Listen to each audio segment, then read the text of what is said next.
नंगौ बे समाव आङो क'क्राझार जिल्लानि बे दङाव थानाय रामफल बिल बे ओनसोल बेवहाय आङो दङ। नोंथांमोना मिथिगौ दे उत्तर कुसि टानेलाव जे नांथाबना थानाय जे बर'नि फिसा सानै राम प्रसाद आरो सन्जय बसुमतारी जों लोगोसेनो गासै 46 जे सुबुंफोर बिथांमोननि जे टानेलाव नांथाबनानै थानाय थामहिनबा बिथांमोना दिनैसिमबो बिथांमोना बे सिङाव दङ आरो बे थासारिखौनो नोजोर बोनानै सोरखारनिफ्रायबो गोबां खेब नाजानाय बे उद्धार खालामनो थाखाय नाजानाय हाबाफारिया सोलिबाय थादों आरो नैबे समाव आङो राम प्रसाद आरो सन्जय बसुमतारीनि न'खराव आं दंफैयो। नोंथांमोना नुनो मोनदों बेवहाय गोबां गामिजों लोगोसे न'खरनि जि थासारि बे थासारिखौ नोंथांमोना बे समाव नुनो मोनदों। आं बे समाव नोंथांमोननि सिगाङाव नैबे समाव आङो न'खरनि जे सुबुंफोर थामहिनबा सोद्रोमा बिथांमोनजों सावरायनो थाखाय आखायाव लागोन बिथांमोननिफ्राय मोनथिनो नाजागोन। बेयावदि दिनैसिम बा उद्धार जे हाबाफारि बे हाबाफारिया सोलिबाय थादों। दिनै मोनसे मोजां खौरां फैनायनि मोनसे इसारा दङ। दा बे बिथिङाव न'खराव माबायदि जानानै दं? खोनानो मोन्दों, दा निउसाव नुनो मोन्दों। दा आं राम प्रसादनि बिसि, दा आङो निउसखौ नुनानै गोजोननाय मोन्दों। दिनैनो सरकारा बर'नायनि दिनै लाहार फाहारखौ खालामगासिनो आरो खोनानायावल' दिनैनो बरनगोन होननानै खोनानो मोन्दों। दा आङो गोसोखौ एसे गोजोननाय मोन्दों आरो बेनि थाखायनो गासिबो सिंनिफ्राय मोजाङै मोजां बारनबोनायनि थाखाय दिनै आं इसोरनाव आं आर'ज गाबो आरो जे दिन घटना जादों बे दिननिफ्रायनो आं दिनैसिम सान हर आङो आफा बोराइ बाथौनाव आर'ज गाबबाय थादों।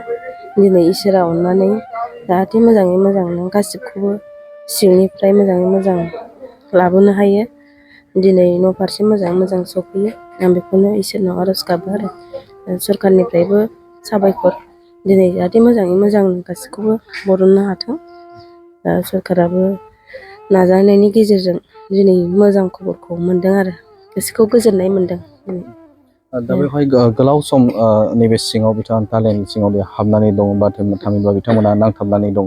दा सरकाराबो नारा नाथा नाजाबाय थादों। दा बे बिथिङाव मा बुंनो सानगोन? सरकारखौ आं साबायखर बावहरबाय। दिनै नङा गाबोन सानफ्रामबो नाजानायजों लोगोसे दिनै खामानिखौ दिनै आवगायनो हादों।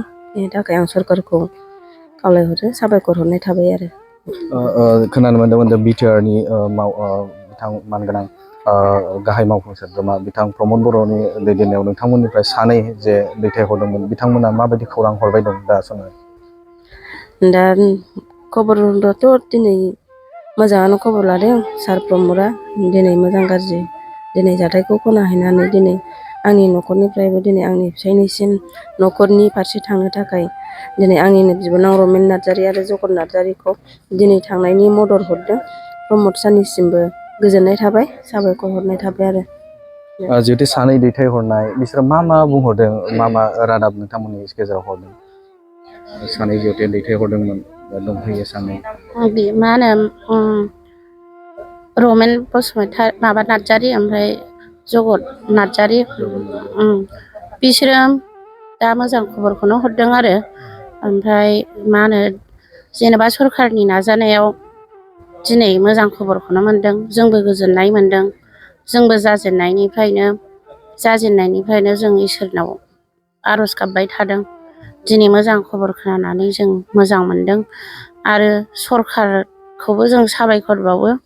प्रमद बर' सार जों हजों जानाय जायगायाव थांनो थाखाय जोंनिफ्राय ओजोंनिफ्राय मानसि माबा हरदों। प्रमद बर' सारनि थाखायबो अनसुंथाइ हरनायनि थाखायबो जों बेखौ साबायखर बावो। मा बुंहरदों बिसोरो जाय बिथांमोना दंहैयो खयथा बाजियाव दा उद्धार खालामनो हागोन?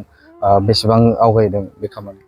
आवगायनायाथ' आवगायदों। मा होनो पाइपआ गासिबो हाबलांजोबबाय। ओमफ्राय बरननायखौ खयथायाव बरनगोन बेखौथ' टाइमखौ फिक्स होनो हायाखै। बेनो आरो दिनैनि गेजेराव दिहुनगोन। दिनैनि गेजेराव दिरुनगोन होनदों आरो। दा बेयाव जायबा बिथांमोना दंहैयो दासान्दि खौरां लाबावदों नामा? दाथ' खौरां लाथ'वासै। दहाय खौरां लादोंमोन। दहाय खौरां लानायाव होनदों आरो मानसिफोरखौ बरननो नागिरबाय। ओमफ्राय नै जोङो थफ्ला थफ्लि जुबाय। ओमफ्राय जायगायाव थांनो नागिरबाय बरनबानो मेडिकेलाव थांगोन। औ मेडिकेलाव लांगोन होनदों आरो।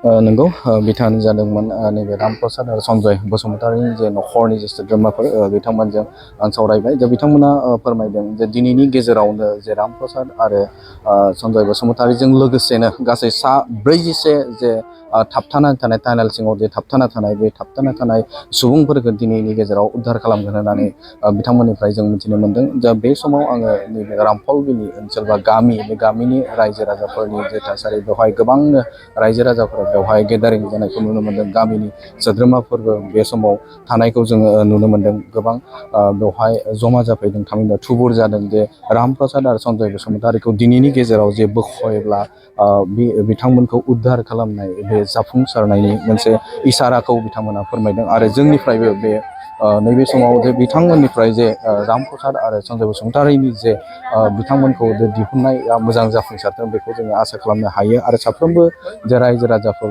बिथांमोना खावलायदों जे बे समाव नैबे समाव जे उद्धार खालामनाय जे हाबाफारि बे हाबाफारिया सोलिबाय थादोंखौ मिथिनो मोनदों। नैबे समाव आङो मोनथिनो थाखाय आखायाव लागोन दा गामिनिनो सासे सोद्रोमा दंफैयो दा बेयो गोलाव सम जिहथे दिनैसिम गोबाव सम जाबाय टानेल सिङाव नांथाबनानै दङ। दा बे समाव गामिनि हिसाबाव नोंथाङा मा बुंगोन मा उइस खालामगोन बिथांमोननिसिम? जोंबो बिराद दुखु मोननाय फैदों। मानो होनोबा बिसोर न'आव गैयैनि थाखाय बिसोर बाहेरायाव थांनानै मावहैदोंमोन। दा बेबायदि दुखुनांथाव जाथायखौ नुनानै जों दुखु मोनदों आरो इसोरनाव आरज गाबदों आरो जाहाथे थाबैनो बिसोरो गयो आरो केनेलनिफ्राय। बे सरकारनि नारा नाथा जुजिनायाव दासिम सोलिबाय थादों। 9टा बाजियाव बेसेबां समाव बेखौ उद्धार खालामगोन होननानै खौरां मोनदों? आं दा जास्ट खोनानायाव बे सिंनि बे केनेल जेनोखि होदों सुङा बे सफ्लंहैनो हाबाय होनदों। दा दिनैनि गेजेराव गगोन होनदों। दिनैनि गेजेराव माबायदि मोनदों गोसोखौ बिराद मोजां मोनदों, बिराद गोजोननाय मोनदों आरो बेनो।